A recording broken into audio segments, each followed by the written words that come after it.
Bonsoir, bienvenue au Stammtisch numéro 8. Alors aujourd'hui je ne sais pas si ma connexion va tenir parce qu'elle n'est pas très bonne ces derniers temps. On va espérer qu'elle va tenir et qu'elle va tenir jusqu'au bout. Je regarde Sam qui arrive, il dormait juste à côté donc il va vous dire bonjour. Et dis bonjour Sam. Oh, voilà, ça c'est mon beau Sam, le plus beau Maine Coon du monde. Un mini Maine Coon. Voilà, c'est bon. Hop. Bon, il va rester à mes genoux, je crois. Donc, bonsoir à toutes celles et ceux qui arrivent. Aujourd'hui, on va parler du féminin sacré. Alors, je me suis rendu compte que c'était quand même un sacré pavé. Donc, on va faire une sorte d'introduction un peu critique de la chose parce que ça regroupe beaucoup de choses différentes. Ah bah désolée de démarrer cette vidéo pendant que tu sors les chiens. J'espère qu'ils ont vite fait caca ou pipi. En tout cas, voilà, désolée. On se SMSera la prochaine fois. Bonjour à toutes celles qui arrivent. Donc comme je le disais, on va parler du féminin sacré. J'ai pris des notes parce que je voulais rien oublier de ce que je voulais dire. Ah bah si tu rattrapes, c'est très bien. De toute façon, il y aura le replay aussi pour celles qui doivent abandonner en cours de route ou qui sont fatiguées. Je me rends compte, j'ai oublié de mettre mon micro. C'est bien. Du coup, je pense que ça va être beaucoup mieux comme ça. Je m'intéressais tellement à mon problème de connexion. C'est ça quand tu es dans un village. Est-ce qu'on m'entend bien ? Ah bah si toi non plus tu n'as pas beaucoup de réseau, moi non plus, on est deux. Donc ça se trouve ça a sauté en même temps. D'ailleurs Nox, je te souhaite beaucoup de force. Et voilà, donc tu vois de quoi je parle. Donc on voit beaucoup aujourd'hui de gens qui parlent du féminin sacré, on le colle un peu à toutes les sauces. Donc ça m'a intriguée, comme je suis curieuse. Je suis allée voir et je suis allée me renseigner parce que je voulais comprendre. C'est mon côté un peu contrôle fric des fois. Et surtout mon côté, j'aime bien comprendre. Et donc je voulais savoir ce que ça incluait, surtout qu'après j'ai vu apparaître le masculin sacré ou le masculin divin.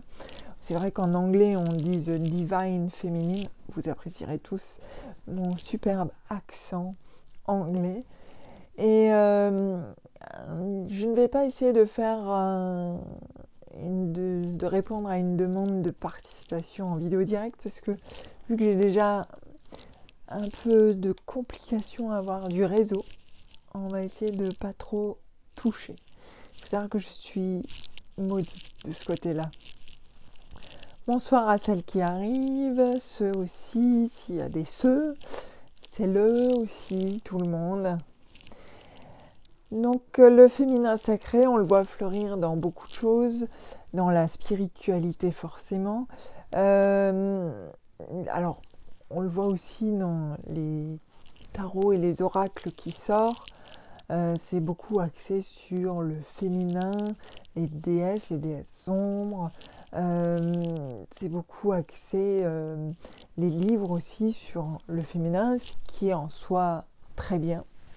De se réapproprier le féminin, mais après, quelles sont les limites et quelles sont les critiques que l'on peut apporter, ou disons des pistes de réflexion pour en faire quelque chose en fait de construit et de totalement intégrable à une spiritualité. Donc déjà, il y a cette résurgence des déesses, notamment mères. Ça c'est dû à l'écoféminisme, on n'en parlera pas spécialement aujourd'hui parce que c'est encore un autre sujet. Mais il y a toute une part de l'écoféminisme qui est aussi spirituelle, Donc forcément, on va se tourner vers les déesses mères. Cet été, beaucoup de gens ont découvert Pachamama, par exemple, qui est la déesse mère de l'Amazonie. D'autres ont découvert Gaïa. Ça va dépendre bien sûr de ce que vous avez pu chercher déjà sur les déesses mères. Il y en a beaucoup. Alors, il faut savoir que beaucoup de déesses mères, moi je les appelle les mères nature. Les mères nature, chez les Grecs par exemple, les premières c'était les titans, c'était Gaïa. Donc il faut imaginer une sorte de géante immense. Et les déesses mères ont cette particularité de véhiculer l'image de la fertilité, mais aussi forcément cette image de maternité, fertilité. Mais ce qu'on oublie, c'est que pour beaucoup, à la base, elles étaient sauvages. Elles étaient vraiment dans le sauvage, presque l'animalité, mais c'était pareil pour les dieux, en tout cas les divinités très anciennes masculines aussi, mais on trouve plus de représentations féminines. Une des plus connues, c'est la Vénus de Willendorf, que je pense tout le monde connaît, qui est en fait toute petite, et qui est donc cette femme très potelée, qui a été sculptée, je crois, avant l'âge de fer, si je ne me trompe pas. Il faudrait que je révise mes classiques. Et donc c'est vraiment l'archétype de la déesse mère. Après on peut les représenter de différentes façons. Il y a les mères nature avec plein de seins. Voilà, ça c'est pour les représentations plastiques. C'est dommage, j'aurais dû vous en montrer. Je n'en ai pas sous la main. La prochaine fois, il faudra que je pense à vous en montrer. Donc ces déesses mères primaires sont vraiment des déesses primaires. Et on va voir qu'elles ont évolué après, que déjà le féminin sacré primaire va évoluer avec le temps. Donc on part de ces divinités très maternelles. D'ailleurs, certains archéologues se posent la question de ça. Est-ce que c'était vraiment des divinités? On n'a pas de texte de l'époque, personne n'écrivait, c'était des traditions probablement orales. Donc il reste toujours cette question, est-ce que vraiment c'était des divinités? Est-ce que c'était des représentations archétypales de la femme? Est-ce que c'était des statuettes de protection? En fait, on ne connaît pas trop, on ne fait que des suppositions. L'archéologie, surtout aussi lointainement, n'est faite que de suppositions. Donc on essaye de rentrer dans une certaine logique malgré tout et on fait des recherches pour ça. C'est super, pendant que je parle, mais j'ai une pub pour le Cyber Monday qui apparaît, c'est magique. Et donc il y a tout ce travail d'archéologue qui va un peu se développer plus quand on va commencer à avoir des traces écrites. Donc les Égyptiens, ah ça y est, les chiens sont sortis. Ils ont bien fait leurs petits besoins, ils sont contents. Le mien est toujours content quand il rentre, il veut manger en général. Voilà, c'était la parenthèse chien. Donc avec les Égyptiens, les Romains, tout ça, on commence à avoir des traces écrites au sujet des déesses et on va voir que l'évolution est assez intéressante sur le féminin dit sacré. À l'époque, c'était pas du féminin sacré, c'était du féminin tout court. Donc il y avait les déesses, certaines avaient des attributs très guerriers, certaines avaient des attributs plus sombres. Il faut savoir que souvent bon appétit au chien, que souvent les déesses sombres ont aussi un côté maternel. Par contre, beaucoup de déesses sombres, par exemple, qui ne sont pas considérées comme des déesses mères, sont vierges. Ça, c'est un des premiers choses. Par exemple, Hécatée est une déesse vierge. Et souvent, les déesses combattantes, les déesses avec du caractère sont vierges. Après, il y a les déesses qu'on va caser du côté maternel, fertilité, tout ce lot de déesses qui sont attribuées au foyer, à la famille, aux enfants, à la surveillance des enfants, à la maternité, à la fertilité. Alors, il y a une déesse qui sort un peu du lot, c'est Isis, parce qu'elle représente à la fois la fertilité, mais elle a un côté extrêmement sombre, et c'est assez rare pour être souligné. On le retrouve assez peu finalement dans d'autres mythologies ou d'autres... Alors Lilith, c'est compliqué. Lilith, à la base, ça vient du christianisme, c'est la Kabbale. Enfin, pas du christianisme, disons du monothéisme. Lilith, c'est normalement la première femme que Dieu a créée. Et on dit que soit elle s'est rebellée contre Dieu, qu'elle n'a pas voulu obéir, donc Dieu la considérait justement comme pas assez obéissante, soit qu'elle ne convenait pas justement parce qu'elle était allée fricoter avec je ne sais plus quel ange, je crois Samaël, si je ne me trompe pas, si mes souvenirs sont bons. Et donc Lilith vient quand même de cette tradition, alors je lis en même temps. Oui, c'est vrai que Morrigan est aussi dans cette union mort-vie, avec un côté très sombre, mais elle a moins ce côté ultra fertile, ultra mère. Par exemple, Héra ou Déméter, elles sont vraiment, c'est les femmes au foyer. Alors Hécatée, bizarrement, oui, protège les accouchements, mais elle est vierge. En fait, elle aime les enfants, pas pour les manger. Donc, elle protège les enfants même si elle n'en a pas eu. Un peu comme une tante qui n'a pas eu d'enfant et qui protège son neveu, un peu comme moi. Voilà. C'est-à-dire qu'on fait quand même attention aux autres. Donc, on peut en revenir à Lilith. Donc, Lilith est devenue une déesse avec le temps. On l'a dénommée déesse, mais c'est pas vraiment une déesse pour le coup classique. Mais c'est quand même une des premières révolutions féministes en spiritualité. C'est-à-dire que même après, si dans les écrits on la rend méchante, horrible, on la met du côté des anges déchus, parce qu'il faut la salir, parce qu'elle était trop libre, donc il faut forcément qu'elle soit de mauvais caractère et de mauvaise composition. Elle, par contre, mangeait les enfants, contrairement à Hécatée. Donc Lilith a cette histoire très compliquée, à la fois de se rebeller et en même temps d'être punie pour sa rébellion. Et c'est pour ça que Dieu a décidé de faire Ève à partir d'Adam. Donc là on retrouve avec le christianisme, et c'est ce qui a balayé beaucoup de choses en fait par la suite, c'est que pour le christianisme, enfin les religions du livre en général, les monothéismes, part de l'idée que la femme est liée à l'homme parce qu'elle a été conçue à partir de l'homme.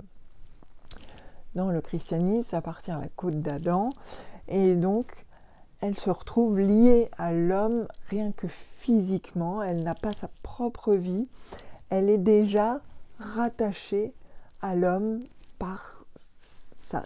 En fait, il la génère, donc il faut se dire qu'en fait, quand Adam et Ève font des enfants, c'est à la fois incestueux, c'est aussi incestueux justement, puisqu'il est à la fois son père et son mari. On l'oublie souvent, donc mais il y a un côté assez glauque, alors que Lilith était vraiment une entité à part et une femme construite comme Adam, je veux dire, par Dieu, elle avait sa propre existence en dehors d'Adam. Et donc c'est assez intéressant de voir comment on a lié la femme dans les religions à l'homme, en tout cas ce que j'en connais. Du coup, avec le christianisme, on va oublier toutes les déesses un peu combattantes. Elles commencent à disparaître un peu. Alors une déesse comme Héra, ça va être un peu moins perturbant, ou Déméter, toutes ces déesses justement du foyer, de la maison, de la famille, ça passe beaucoup mieux parce que elles restent des archétypes de la mère. C'est des femmes sages, elles sont soumises à l'homme. Il ne faut pas oublier que la plupart des déesses se font violer par des dieux en plus. Dans la mythologie grecque, par exemple, Zeus est un serial violeur. On l'oublie. Mais déjà quand j'étais petite, je trouvais ça super choquant. Alors soit il y va brut, soit il se transforme en animal parce qu'en plus il est très tordu, il trouve des trucs en cygne, en taureau, et puis tout d'un coup les femmes tombent amoureuses de lui, comme par magie. Oh super, tu m'as violée, c'était trop bien. Donc c'est quand même assez violent pour les femmes. Les mythologies sont assez violentes pour les femmes. On retrouve ça moins, il me semble, dans la mythologie égyptienne. On retrouve ça un tout petit peu dans les mythologies celtes, mais la mythologie qui le transporte le plus. Oui, c'est vrai que notre position n'est jamais super folichon. En fait, il faut se dire que de toute façon, dès qu'une femme est un peu rebelle dans une mythologie, elle est forcément mauvaise, ou elle a un mauvais fond. Les femmes les plus libres, cette fois-ci dans la Bible, c'est souvent les sorcières. Il y a la reine de Saba, il y a la sorcière d'Endor. C'est parmi les femmes les plus libres. Elles sont liées à rien, elles sont intelligentes. La reine de Saba, par exemple, extrêmement intelligente. On va essayer de la maquer quand même à quelqu'un parce que bon, on ne peut pas laisser une femme trop intelligente prendre le dessus, mais quoi qu'il arrive, on arrive toujours à les coller à des hommes. Elles n'ont pas d'existence. C'est pour ça qu'aujourd'hui, après toutes ces années de frustration spirituelle autour du féminin, de crispation aussi sur le rôle de la femme, pas seulement dans la société, on parle là de spiritualité. C'est vrai que peut-être c'était intéressant d'aller vers du féminin sacré. Alors, on va essayer de voir les limites de ce féminin sacré et aussi quelles sont, enfin une petite vue un peu critique.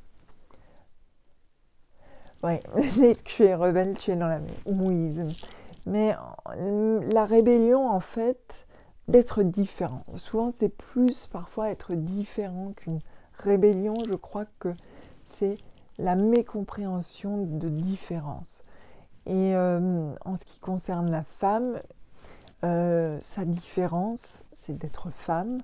Et donc, il faut absolument la calmer, la mettre en cage, la mettre derrière les fourneaux. Il faut absolument qu'elle ait un rôle qui soit défini et qu'on puisse surveiller, contrôler. Mais en fait, c'est le cas pour toutes les différences. Et pas seulement qui sont liées au genre. C'est aussi des différences qui sont liées au physique. On sait que dans certains pays, par exemple, si tu naissais roux, tu pouvais être tué en Égypte. En Égypte, quelqu'un qui naissait roux, alors en plus une femme rousse, c'était encore pire, pouvait être tué parce qu'on considérait que ça portait malheur, que c'était horrible, c'était une punition divine. Ils étaient mis du côté de Seth, donc un dieu pas sympa. On disait que c'était les suivants de Seth. Donc on se rend compte qu'en fait, c'est la différence. Donc là, comme la femme est carrément extrêmement différente de l'homme, mais au-delà de ça, c'est la différence. En Afrique, dans certains pays, encore aujourd'hui, les albinos sont persécutés parce qu'ils naissent voilà, je parle, c'est marrant qu'on arrive au même truc, sont persécutés parce qu'ils naissent albinos, donc blancs, et ils ne l'ont pas choisi. Donc c'est vraiment au-delà de la femme. C'est pour ça que dans les combats des witches américaines qui sont très politisées, on essaye de lier les autres minorités qui sont persécutées par la société, parce que c'est vrai que le combat féministe rejoint largement les combats de certaines minorités, enfin de la plupart des minorités par ailleurs. Oui, même aujourd'hui encore, quand tu es roux, c'est vrai qu'on se moque, alors c'est plus aussi violent que dans le temps, mais c'est vrai que les gens continuent à être pas sympas avec les roux. Et puis, alors que ça n'a pas spécialement d'importance, la couleur de cheveux. ça reste un mystère de l'humain. Dès que ça sort, de toute façon, l'humain étant un animal, il vit dans une sorte de meute. Non, mon micro tient. Dans une sorte de meute, donc forcément, il faut rentrer dans l'eau, rentrer dans la meute, se mouler à la meute, suivre l'alpha si possible, et pas devenir l'oméga. C'était de l'humour spirituel à 2 balles. Merci d'applaudir. Donc, revenons maintenant à la définition contemporaine du féminin sacré.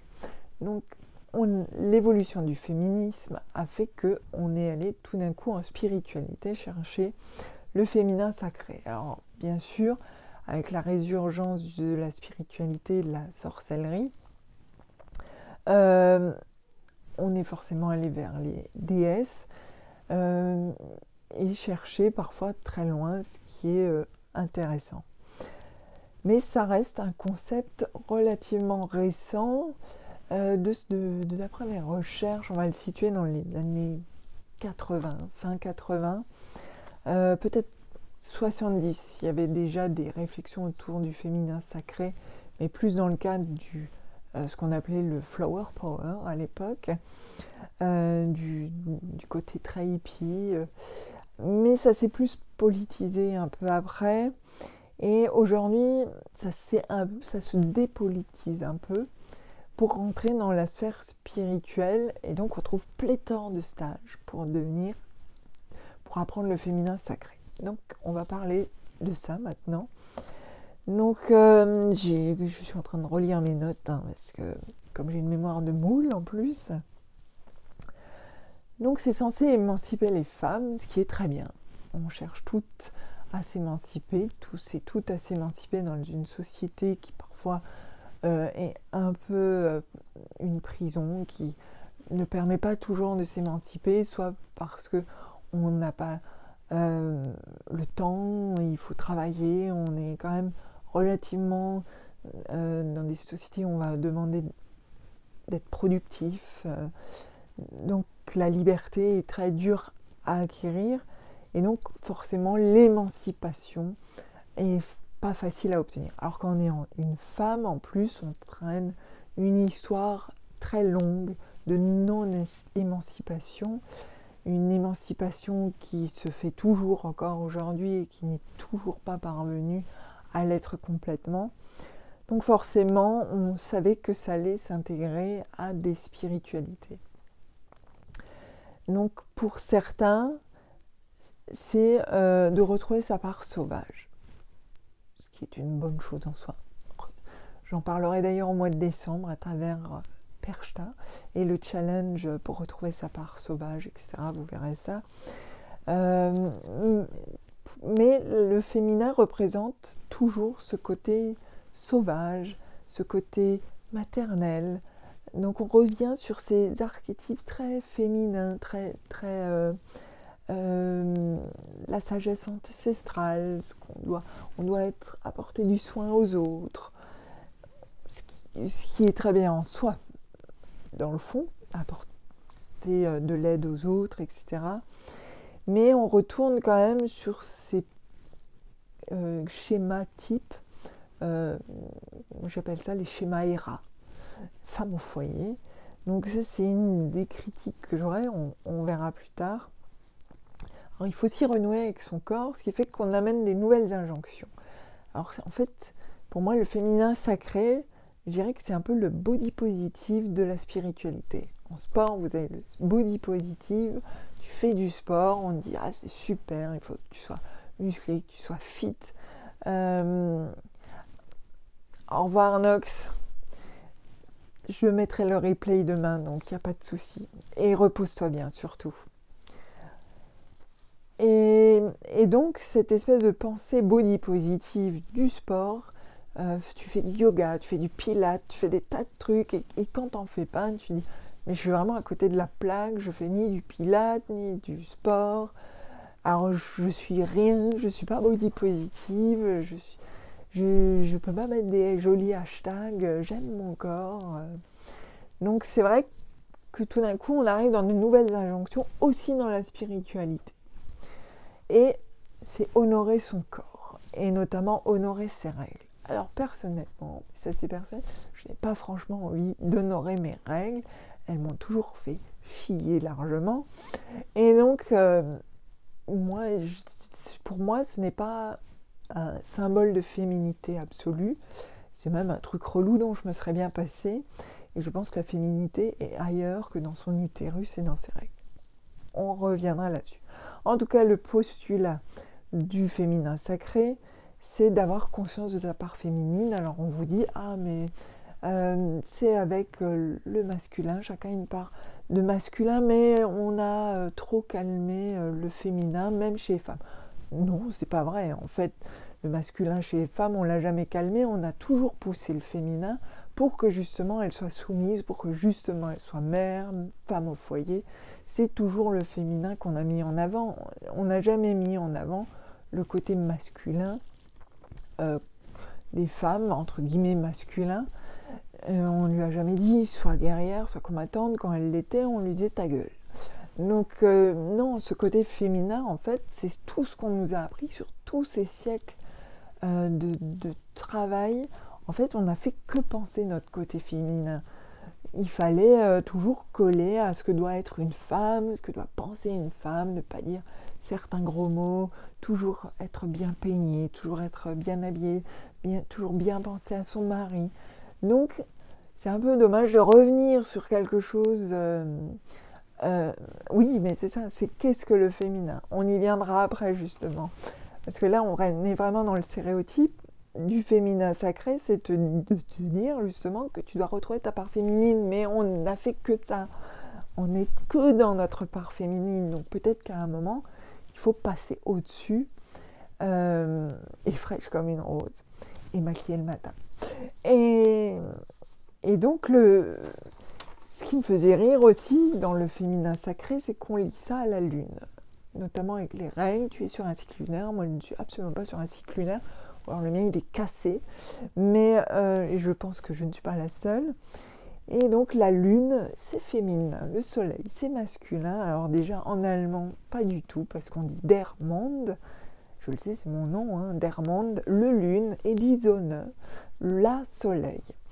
Donc déjà chez les Allemands ça ne tient pas. Chez les germaniques ça ne tient pas. Donc en fait, le féminin sacré va y servir à essentialiser les femmes.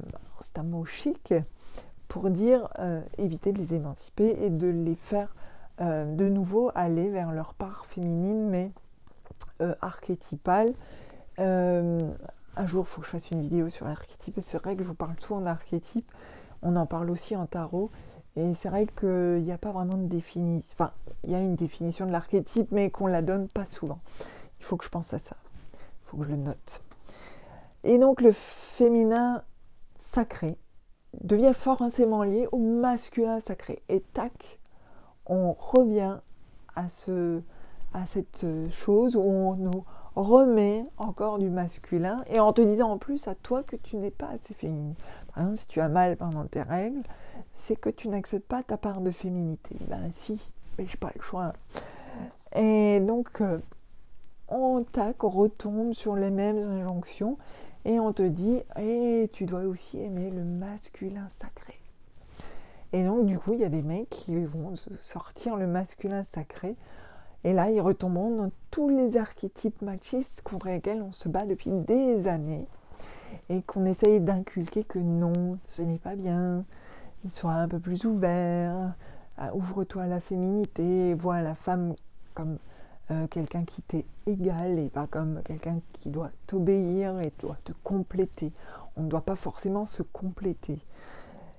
Donc ça, c'est vraiment la vision que j'en ai. Alors pour l'instant, je suis au début de mes recherches, mais de tous les sites que je me suis tapé pour définir ça, il n'y a pas beaucoup de définitions. De temps en temps, on vous dit « Ah, mais les deux peuvent cohabiter ensemble ».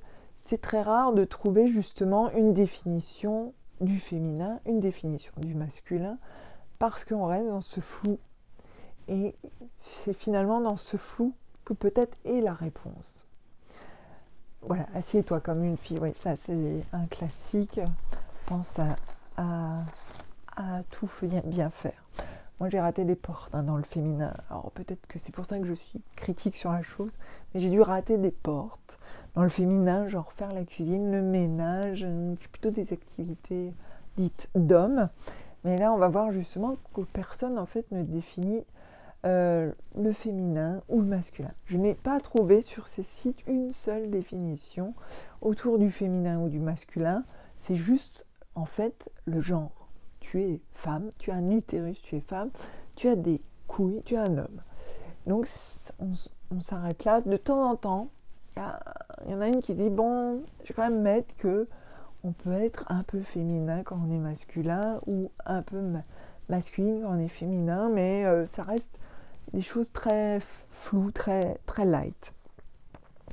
Et en fait, ce féminin sacré, qu'on voit fleurir partout, du coup, peut générer certaines frustrations, enfin, peut-être pas sur frustration, mais comme pour le body positive, on peut se sentir hors du truc.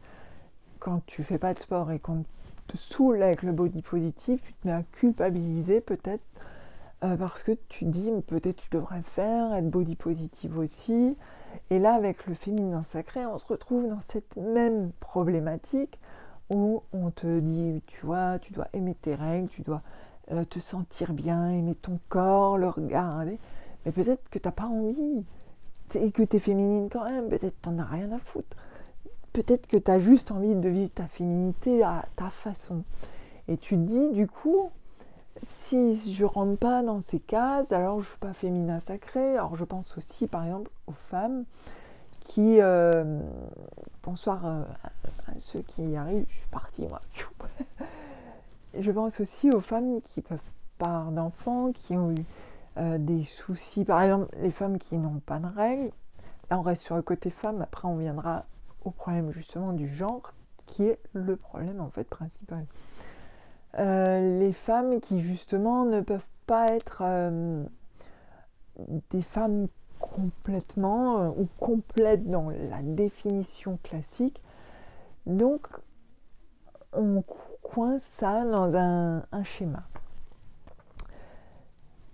Et en fait on perd l'aptitude de choisir. En fait on nous enlève encore une fois notre aptitude à décider ce qu'on veut être et comment on veut être, notre capacité à faire des choix. C'est fou, comme depuis l'histoire, début de l'histoire de l'humanité, on enlève aux femmes, que ce soit dans la spiritualité ou ailleurs, cette histoire de choix. Il faut toujours qu'il y ait quelqu'un pour te dire que ton choix pour toi est mauvais, que ton choix est stupide, idiot. Donc il y a toujours des injonctions, on retrouve ça beaucoup moins chez les hommes. Alors il en existe chez les hommes, évidemment, mais il y a quand même beaucoup d'injonctions chez les femmes qui n'existent pas chez les hommes et qu'on te rabâche depuis. Et là on te les rabâche encore une fois. Et dans un truc qui est bien, c'est la revalorisation d'une certaine sacralité de la féminité, ce que je trouve bien en soi, mais pas dans un cadre comme ça. C'est le cadre en lui-même de cette revalorisation du féminin qui m'embête. Alors pourquoi ? Je sors ma deuxième page, je suis organisée. Parce que pour moi, le féminin n'a rien à voir justement avec le genre. On peut être né femme ou homme et avoir du féminin en soi. Alors certains vous le disent sur les sites que j'ai pu voir ou dans certaines définitions du féminin sacré par des gens qui ont plutôt bien réfléchi dessus, on le trouve, mais ça se perd après dans tous ces milliers de sites où on veut vous faire du coaching sur le féminin sacré. Mais pourtant, c'est des choses qui sont à la base du féminin sacré, c'est de rappeler que ça coule en chacun de nous et que ce soit homme ou femme. Et je pense même que nous, les femmes, on a peut-être moins à apprendre du féminin sacré que les gens qui sont nés, qui sont hommes. Alors après, on arrive justement à cette question de genre. Parce que certaines dans le féminin sacré vont se rapprocher de ce que on appelle les TERF. Alors, je ne sais plus tout le truc exact, mais dans le mouvement LGBTQI, on a les TERF qui sont des féministes ultra féministes au point qu'elles vont refuser l'accès au féminisme aux transgenres. Et donc, ce qui est stupide puisque une femme transgenre et de genre femme n'est pas de naissance femme. Donc c'est très compliqué. Alors je suis très sensible à la question du genre. Pourquoi ? Parce que depuis mon enfance, enfin depuis mon adolescence surtout, on m'a toujours mégenrée. Alors alors le pire c'était quand j'étais en fac, les gens m'attaquaient toujours sur le genre et j'avais pratiquement la même tête, donc c'était il y a 25 ans et c'est toujours un mystère pour moi cette histoire de genre. Pourquoi est-ce qu'il faut absolument connaître le genre de la personne que tu as en face de toi ? Pourquoi est-ce que c'est quelque chose qui te perturbe tellement si tu ne sais pas de quel genre est la personne que tu as en face de toi ? Ça reste un mystère fabuleux pour moi, mais parce que je l'ai expérimenté en vrai. Moi, je suis née femme, je suis une femme, une vraie femme. Je n'en ai pas toujours l'air, a priori, vu que je perturbe beaucoup de gens. Mais hélas, si. Et donc, j'ai subi ce truc tout le temps. Certains, parfois extrêmement agressivement, comme si le fait d'avoir une confirmation de mon genre, ça allait sauver leur vie, ça allait changer quelque chose dans leur vie, faire qu'une lumière arrive sur eux, je ne sais pas. Et donc, c'était toujours agressif. C'est pour ça que je parle du féminin et du masculin et que c'est une question qui m'intéresse de savoir pourquoi est-ce qu'on veut absolument toujours faire ce schéma masculin-féminin, parce qu'on ne fait que nourrir cette espèce de question très relou en fait sur le genre d'une personne alors qu'on n'a rien demandé et qu'en plus moi personnellement je me suis toujours sentie fille, donc c'était toujours chiant et c'est pour ça que j'ai toujours compris le combat des transgenres, que ce soit dans un sens ou dans l'autre, parce que je sais ce qu'elles ont traversé déjà dans la vraie vie, avec des gens idiots, stupides, dont tu dois te taper les discours dans le tram, le métro, au McDo. Dans ma jeunesse, c'était tout le temps, tu prenais le tram, tu tombais sur un crétin qui allait t'en parler. Tu allais au McDo, tu tombais sur un autre groupe qui allait dire « Ah, t'es un homme ou une fille ? Tu vas dans quelle chiotte ?» Aujourd'hui, à l'âge où j'en ai, ça continue, mais je m'en fous plus. Parce que j'ai évolué, que je m'en fous. Si t'es pas agressif et que t'as pas envie de me taper, c'est l'essentiel. Mais d'en arriver là, c'est quand même baisser aussi les bras, de se dire t'as pas envie de me taper, tant pis. Parce qu'on se dit quand même, on devrait pouvoir vivre dans son genre sans que les gens aient à se poser de questions et sans que ça soit important pour eux. Alors j'ai raté une question du coup.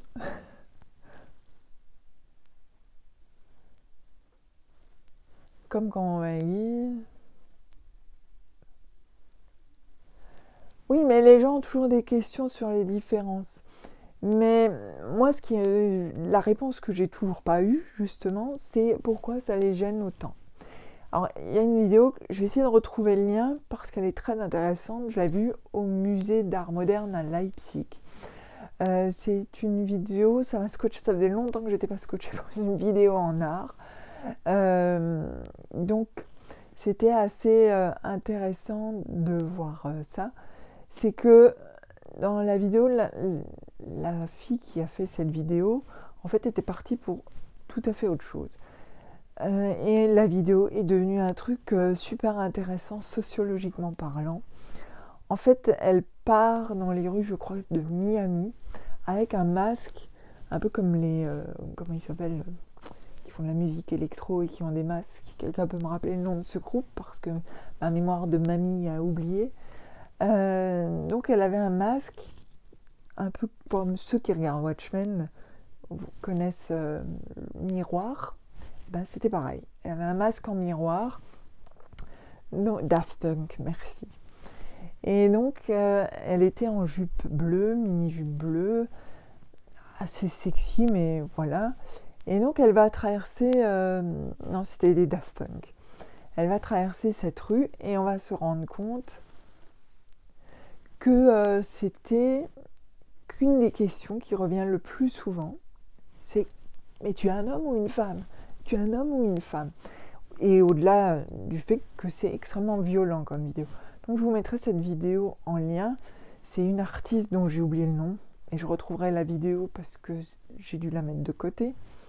Et c'était très intéressant sur ces questions justement, parce qu'en fait c'est une des préoccupations essentielles de l'autre, c'est de savoir de quel genre tu es.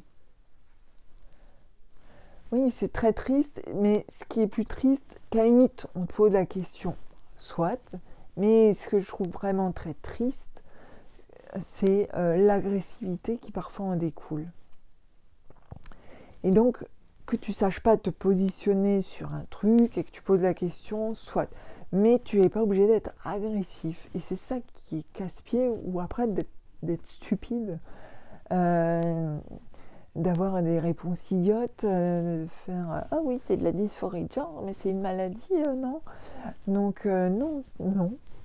Tu te tais, tu poses la question pour être poli. Si justement tu veux pas te tromper, tu peux la poser poliment et après genrer correctement la personne. Tu n'es pas obligé de devenir un monstre de conneries après.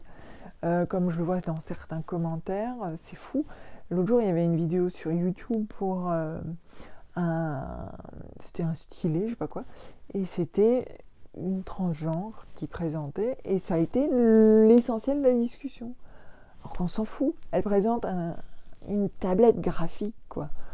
On s'en fout de son genre. On s'en fout, ça n'a pas d'importance. Mais voilà, ça reste... Oui, il y a la pression de l'enfance, et en même temps, aujourd'hui, on essaye quand même de, par exemple dans les jouets, de plus trop genrer les choses. Donc c'est bien. Donc c'est pour ça qu'avec le féminin sacré, de revenir encore une fois et de refaire un féminin sacré, un masculin sacré, ça devient un peu redondant. À un moment, je pense qu'il faudrait avancer sur ces questions et d'aller vers un humain sacré, une sorte d'humanité sacrée, au lieu de faire toujours une opposition binaire.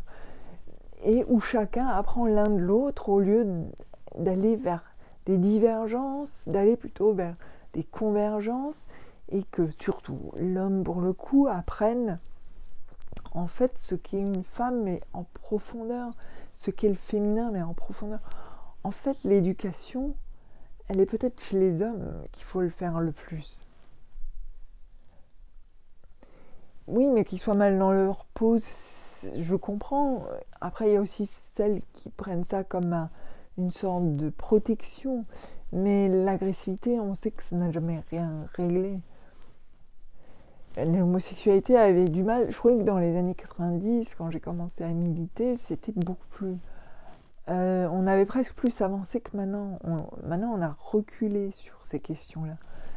Mais parfois, nous-mêmes, militants, je vois des militants tomber dans des pièges contre lesquels on se battait dans les années 90, début 2000. Et là, aujourd'hui, je comprends, mais on reghettoise tout, on essaye d'ouvrir les choses, d'aller justement vers la convergence. Et aujourd'hui, on reghettoise tout. Alors pour quelqu'un comme moi qui a du vécu dans le militantisme, c'est bizarre de voir tous ces jeunes qui arrivent et qui reloquent tous les trucs qu'on avait essayé de déloquer pour justement essayer que les gens apprennent à se comprendre, à discuter entre eux.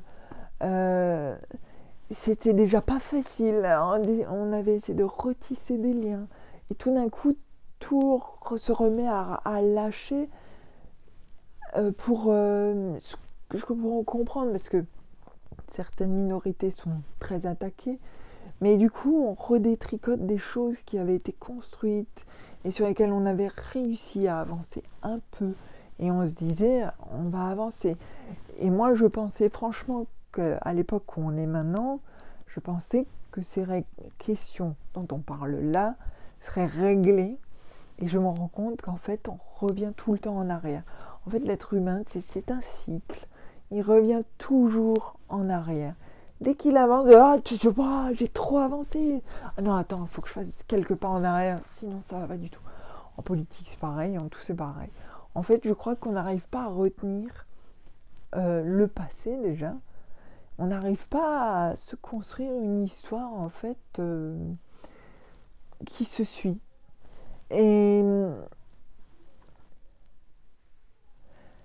c'est pas... Oui, voilà. Et du coup, en fait, les minorités se défendent en créant, en reghettoisant. Je peux comprendre parce qu'elles veulent se défendre. Mais du coup, ça devient un patchwork de choses et on perd tous les liens de convergence qui avaient été un tout petit peu construites.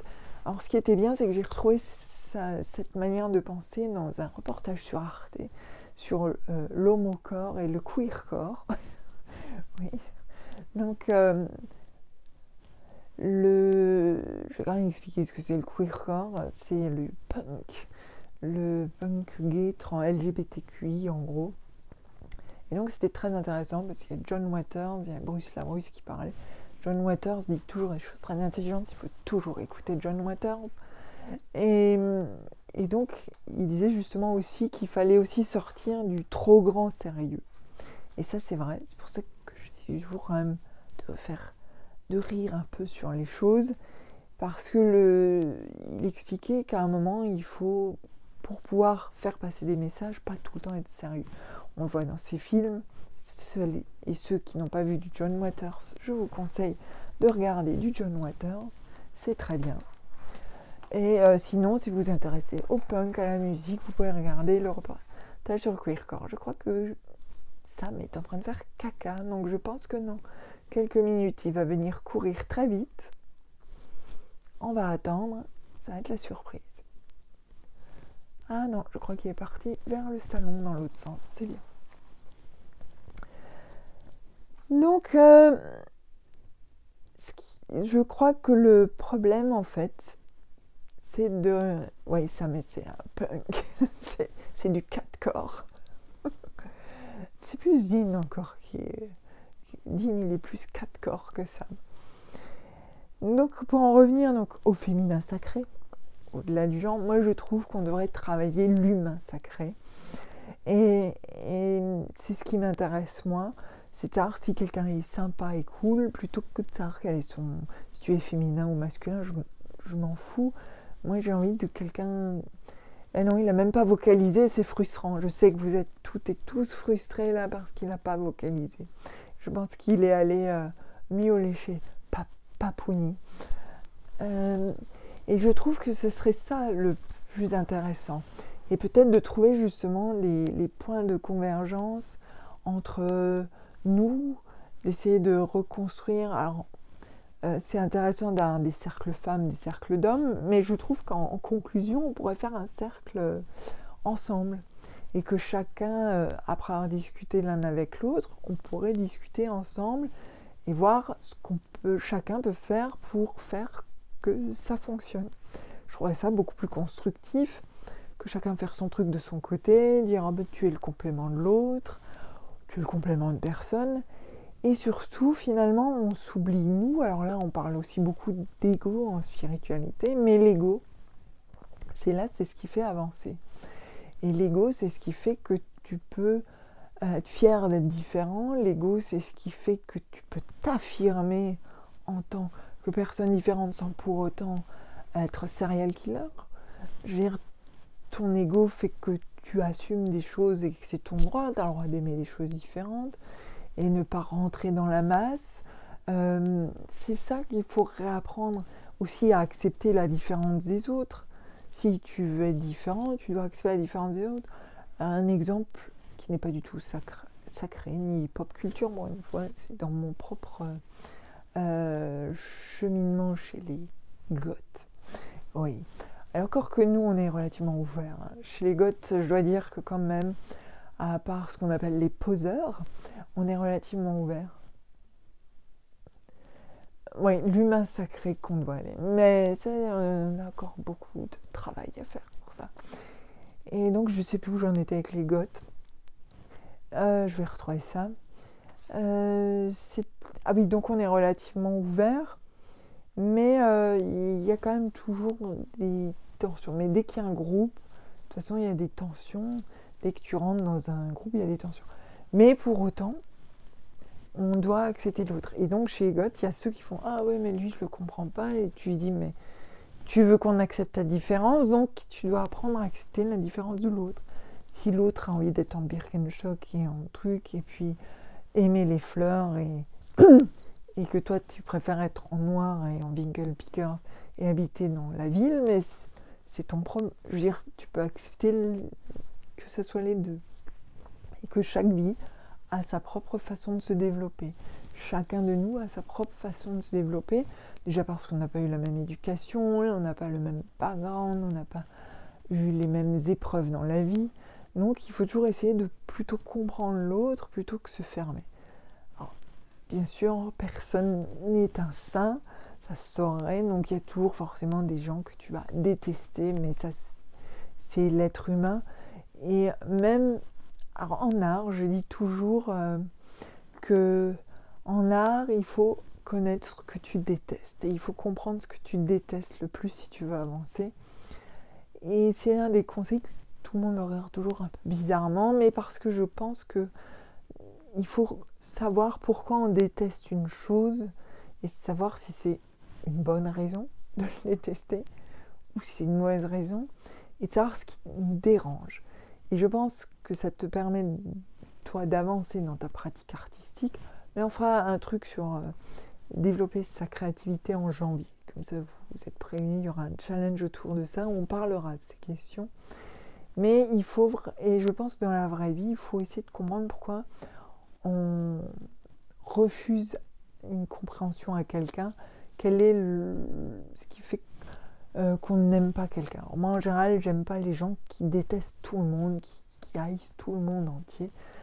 L'exemple archétypal, c'est le nazi. Je déteste le nazi. Donc, par exemple, dans le monde d'Harry Potter, j'ai du mal avec Serpentard à cause de ça. Ça, c'était la référence pop culture de la soirée. Et je sais qu'il y a un challenge Harry Potter qui court. Moi, j'encourage les Serres d'Aigle. Je suis Serre d'Aigle. Donc, j'encourage Serre d'Aigle. Ouais, voilà. Et donc, voilà. Et donc, ce féminin sacré, ce que j'aimerais, c'est qu'il évolue vers quelque chose d'ouvert et qu'il apprenne l'ouverture. Ça, j'aimerais beaucoup le voir évoluer vers ça. Et de justement accepter les autres tels qu'ils sont, de ne pas mettre trop de barrières. J'aimerais beaucoup que ce féminin sacré soit plus comme une clairière, comme on dit chez les druides, sacré, où tout le monde peut venir discuter. Et en plus, j'aime bien la métaphore de la forêt en général. Donc, une sorte de rencontre entre plein de personnes différentes, quel que soit leur genre, leur background, leur vie. J'aimerais bien que ça soit ça et pas un truc où finalement tu as presque des règles à l'entrée où il faut que tu coches, tu dis ah oui ça j'ai fait, ça c'est bon, ça non, ouais ça. Non, ça serait bien que ça mène à ça. Je suis curieuse de voir l'évolution parce que finalement en France c'est je crois assez récent, en tout cas je le vois de façon assez récente. Est-ce qu'on peut vraiment... Moi, je crois qu'il n'y a pas vraiment de définition du féminin. Je crois qu'en fait, la définition du féminin, c'est ce que chacun et chacune donne. Mais le féminin doit rester un flux qui nous traverse.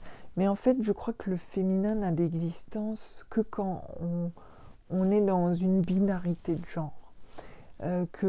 En fait, c'est l'essence de l'humanité qui devrait supplanter le reste et que la question du féminin et du masculin de genre n'existe plus. Que oui, on peut s'emboîter l'un dans l'autre si on veut, ou si on ne veut pas, on ne le fait pas, mais qu'on ne te force pas surtout, qui est le sexe.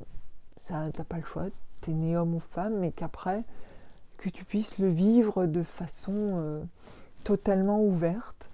Et je pense même, je reprendrai en fait l'exemple de Mircea Eliade qui parlait de l'androgyne, faut que je retrouve dans ma vieille mémoire, l'androgyne sacré, non, c'était l'androgyne quelque chose, enfin un androgyne comme ça, très mythique, dans le sens où il expliquait que féminin et masculin pouvaient se retrouver en une seule personne, et je pense que c'est ce flux qu'il faudrait retrouver. Et c'est vrai que le moment où on pose cette question, c'est déjà foutu. Mais en tout cas, si vous vivez votre féminin sacré, ce que je vous souhaite, n'essayez pas de vous enfermer dans des schémas. Essayez de vivre votre propre féminin, quel qu'il soit. Si vous êtes un homme, si vous êtes non-binaire, à vous de trouver ce que vous définissez vous comme féminin. Si vous n'avez pas envie de le définir, c'est pas grave, on s'en fout, ne le définissez pas, vous êtes vous. L'important, c'est que vous soyez en fait vous. On en revient à cette question d'ego. C'est que le plus difficile en fait dans notre société, c'est peut-être d'être pleinement soi. Et peut-être que la réponse est là, c'est d'être pleinement soi sans avoir à suivre les injonctions des uns des autres. Être pleinement soi avec ses goûts, tant que ça ne heurte pas les autres, tant que ça ne... je veux dire, être soi, et justement que les autres se posent la question de votre genre, vous n'avez pas culpabilisé dessus. C'est eux qui ont un problème avec ça, c'est pas vous qui avez un problème avec ça. Quand je parle de heurter les autres, c'est d'être violent avec les autres et de les rejeter. Justement, d'être dans ce rejet. Essayez de comprendre les autres au maximum. On a tous nos limites de compréhension dues à notre histoire et à notre background, à notre culture. Mais réussir à grappiller des choses, à réussir à construire et à évoluer. Je pense qu'en fait, la culture, continuer à lire, à se cultiver, je pense que c'est pour ça que j'ai rejoint le druidisme. C'est parce qu'on vous apprend justement que tu te fais toi-même et que tu fais ta propre culture. Et c'est ce qui est intéressant, c'est que tu apprends à t'occuper de ta propre forêt. Et que ça, justement, t'occuper de ta propre forêt te permet de voir celle des autres et de comprendre le mécanisme des autres. Donc, soyez votre propre garde forestier, construisez votre propre forêt. Si vous êtes un baobab, on se souvient de la semaine dernière, celles et ceux qui ont suivi, au milieu d'une forêt de pins, mais acceptez-le et puis expliquez aux autres et soyez toujours ouverts et ne cherchez jamais à rejeter l'autre d'emblée, même si parfois c'est difficile. On a tous le moment où on se dit il me gonfle, ou pas envie, ou d'avancer vers quelqu'un. Et il y a des gens qui nous bloquent. Peut-être que tout simplement c'est que ça ne matche pas, parce qu'on reste aussi au fond des animaux. Et donc quand on dit on ne se sent pas, il y a peut-être une question de phéromones auquel on ne peut pas lutter. Mais essayez d'avoir quand même une vision globale ouverte. Et donc le féminin sacré, voyez-le pas comme une grotte de l'utérus, mais plutôt comme une clairière dans une forêt qui peut être ouverte à tous, avec un ciel ouvert aussi, où vous pouvez regarder l'universalité du monde. J'aurais le noté, c'est jamais été poétique. Il faut savoir que je suis nulle en poésie. Vraiment, je fais de la peinture à cause de ça. Et accepter ce qu'on est. Est-ce que quelqu'un peut me dire... Ah, il reste 1 minute 27. Non, c'est bon. Donc, on arrive au bout de ce Stammtisch numéro 8. J'espère que ça vous a intéressé. Je mettrai le replay demain. C'est vrai que c'est des questions sur lesquelles je vais sûrement encore travailler. Donc, il y aura probablement peut-être un Stammtisch 8 bis un jour. Oui, être soi, c'est le plus difficile dans notre société. Non seulement il y a la famille, il y a le travail, il y a toutes les contingences du quotidien qui font qu'être soi, c'est assez compliqué. Mais c'est peut-être ce qu'on devrait apprendre en premier. Donc, merci beaucoup de m'avoir suivi, de m'avoir subi peut-être. Merci.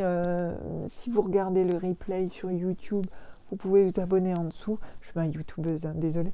Vous pouvez vous abonner en dessous. Au mois de décembre, on va faire un challenge Perchta. On va travailler sur Noël, enfin sur Yule pour ma part surtout le solstice, mais qui compte.